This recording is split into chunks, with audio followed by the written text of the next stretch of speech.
दोस्तों,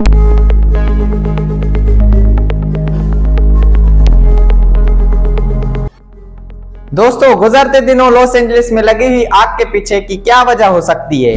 Los Angeles जिसे Hollywood का घर भी माना जाता है, तो इस रिपोर्ट को देखिए जिसमें 2 लाख से भी ज्यादा लोगों को अपना घर छोड़ना पड़ा, जिसमें हॉलीवुड के बड़े बड़े एक्टर भी इसमें शामिल हैं। तो दोस्तों, ये वाइल्ड फायर 7 जनवरी को स्टार्ट हुई, जिसमें पैलिसेड्स, ईटन और हर्स्ट के इलाके शामिल हैं। 9 जनवरी तक केनेथ के इलाके में भी ये आग शुरू हो चुकी थी।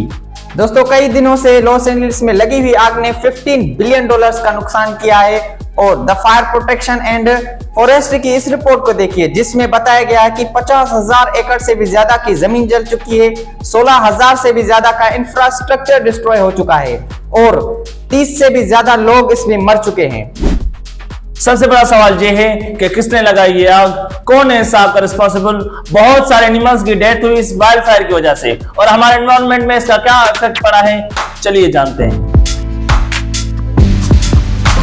दोस्तों, जब भी वाइल्ड फायर लगती है तो उसके बहुत सारे नेगेटिव इफेक्ट होते हैं हमारे एनवायरनमेंट पर। वाइल्ड फायर CO2 रिलीज करता है, जिससे एसिडिक रेन होती है, उससे हमें स्किन कैंसर का खतरा भी बढ़ जाता है।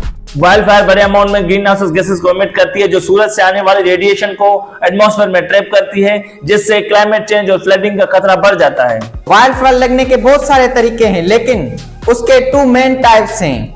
जैसे आर्टिफिशियल, यानी कोई कैंपिंग करने जाता है और जंगल में आग लगाए, या फिर पावर लाइन के मिलने से भी वाइल्ड फायर लगने के चांसेस बढ़ जाते हैं। और दूसरा नेचुरल, जिसमें लाइटनिंग होती है या फिर सूखा पड़ने से भी वाइल्ड फायर लगने के चांसेस बढ़ जाते हैं। दोस्तों, जब भी हम इसके सोल्यूशन की बात करें तो ज्यादा से ज्यादा प्लांटिंग करना, जिससे जमीनों को ड्राउट से रोका जाए, और दूसरा है डिफॉरेस्टेशन को रोका जाए ताकि वाइल्ड फायर ना हो। कभी कभी फायर फाइटर्स रेड पाउडर का इस्तेमाल करते हैं, जिसको फॉस्फेट कहा जाता है, जिससे हम वाइल्ड फायर को कंट्रोल कर सकते हैं। लेकिन ये एक सीजनल वाइल्ड फायर है जिसका इफेक्ट हमें एवरी ईयर देखने को मिलता है। आज के लिए इतना ही, मिलते हैं अगली वीडियो में, तब तक के लिए खुदा हाफिज।